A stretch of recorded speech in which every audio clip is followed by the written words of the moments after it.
എല്ലാരും ഒന്ന് ഉഷാറാവോ. വരാൻ പോകുന്നത്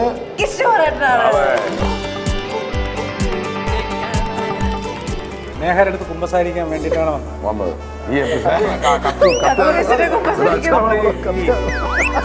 ഡിഷിന്റെ പേരൊന്നുകൂടെ കേരളീയൻ സ്റ്റൈൽ ശ്രിം സ്കാമ്പിയ. ടേബിൾ സ്പൂൺ പുളി ഇട്ടു. ആണോ? ഞാൻ കണ്ടില്ല. അപ്പൊ എന്റെ പുളി എവിടെ? ആകാശമായവളെ കേട്ടതിന് ശേഷം പാടിയാലോ? അല്ലല്ല, നീ അത് പാടിയതിന് ശേഷമാണ് നീ ആകാശത്താണ് ഭൂമിയിലാണെന്ന് ഞാൻ തീരുമാനിക്കുന്നത്. ആ താടിയും മീസയും ആ ക്രൗര്യഭാവവും ഇതാണ് പറയാൻ ഏറ്റവും കൂടുതൽ ബുദ്ധിമുട്ടെന്നാണ് ഈ കുട്ടിയുടെ വിചാരം. അതിന് നമ്മൾ ഇന്ന് പൊളിച്ചു കൊടുത്തിരിക്കുന്നു. അപ്പോൾ അടുത്ത എപ്പിസോഡിൽ ഞാനായിരിക്കും. പക്ഷെ അതിന് മുമ്പ് നമ്മൾ പോകുന്നതിന് മുമ്പ് ഒരു നല്ലൊരു നാടൻ പാട്ട് നമ്മൾ പറഞ്ഞു. പിരിഞ്ഞു പോണവർ എന്ത് ആഗ്രഹം പറഞ്ഞാലും നമ്മൾ സാധിച്ചു കൊടുക്കും. കാര്യം ഈ എപ്പിസോഡ് കൂടി ഈ കുട്ടിയോടുള്ളൂ. നന്ദി നമസ്കാരം. കുക്കോ കുക്ക് എല്ലാ ഞായറാഴ്ചയും ഉച്ചയ്ക്ക് 12:30.